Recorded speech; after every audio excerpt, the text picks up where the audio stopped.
Hi, and welcome here to Ask Evette. And guys, today we're going to be looking at tic in the crackling of the left jaw.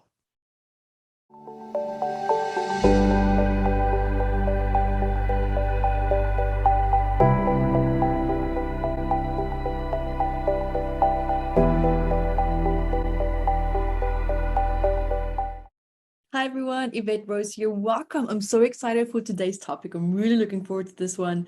And also, guys, for those of you who don't know me, my name is Evette Rose. I'm also the author and the founder of Metaphysical Anatomy, which is a big book of 679 medical ailments. And it discusses the psychosomatic stress behind these ailments for adults. And yes, guys, we have the kids version too. So excited, just recently launched. So guys, let's quickly have a look also here because weekly basis, we have free master classes that you can sign up for at evetterose.com. I also have the intuitive body workshop where you can learn how to read the body like a book. And then also what we have is our intuitive spirit guide workshops where you can learn to meet your guides, work with them, heal with animals, communicate with them, as well as also find your own little healing modality within. And then we also have the MAT level 1 healing course, which is a trauma release technique, which is designed for this book and also many other elements where you can gracefully release old stress. And also remember, if you bring 2 friends, you can come for free. Also always coming up. So guys, now let's have a look at the question that we had today. So the question was, what does it mean when you have tic and you have been cracking my left jaw all day and night for the last 35 years? And I've only succeeded in quitting for 4 months after doing an ayahuasca ceremony, but it slowly came back again and I would love to stop this. Okay, this is a great question. So let's dive straight into tic into the jaw. And then also now we have the question here for it is on the left jaw. So guys, just first of all, tic is actually a problem where the body part starts to move in repeatedly and sometimes quick and very suddenly and uncontrollable ways. Now, tic can also, for example, occur in any type of body part, such as maybe like the face, the shoulders, the hands, legs. And this normally can be stopped voluntarily for brief periods, but not long-term necessarily. And also even sounds, for example, that are made involuntarily, such as maybe like throat clearing or sniffing, and this can be called vocal tics. Now, most tics are also mild and actually hardly noticeable. However, in some cases, they are frequent and can also be quite severe, and this can normally affect many areas of a person's life. And this normally starts quite early in a person's life as well, normally in childhood. Now, the most common disorder is also called provisional tic disorder, and this was actually previously called transient tic disorder. Now, when we just, for example, look at the psychosomatic stress here of tic. Now, first of all, guys, we have it in the jaw, right? So the jaw, what happens when I talk? Right? The jaw moves. So it's all about communication. It's the flow of communication.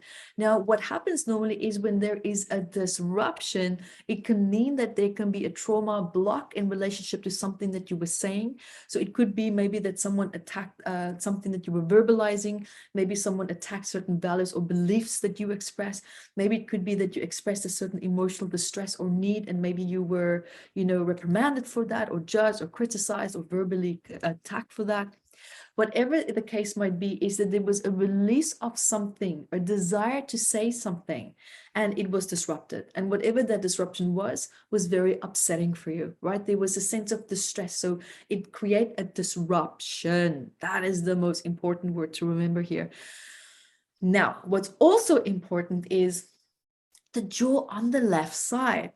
Okay, so remember, left side is femininity, left side is mother relationship, right side is dad, right side is also masculinity.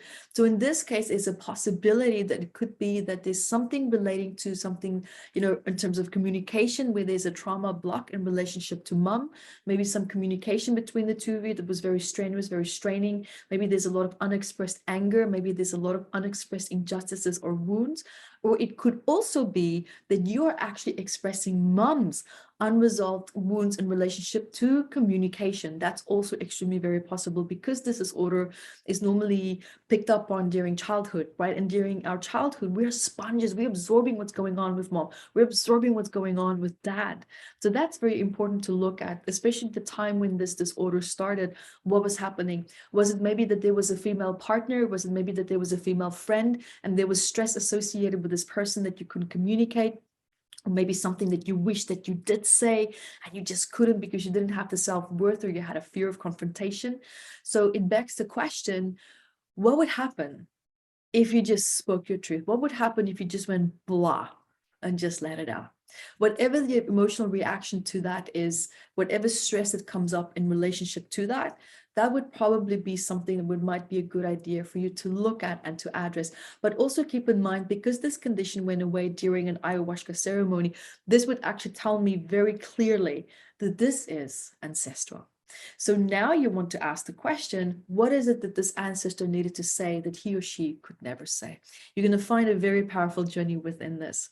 Guys, and also thank you so much for being here with me. And until next time, be the light that you are. Thank you guys for joining me here. And also remember to subscribe to our math membership website. You can check out so much more. There's so many free healing courses there as well. Go to evetterose.com, see all the free masterclasses and events that we have coming up. There's always something happening on our platform. And we love to hear from you for the Ask Evette episodes, but also for the psychosomatic patterns that you would love for us to talk about, especially when it comes to these books, the research that's in it. And there's so much to be learned and so much to be shared as well. So I love your questions. Let us know what's on your mind. Let us know what you would love me to address as well. Life challenges, it's endless. Guys, thank you so much for being here with me today. And remember to subscribe so that you can stay up to date with the latest and greatest videos that's coming out just for you. Until next time, be the light that you are.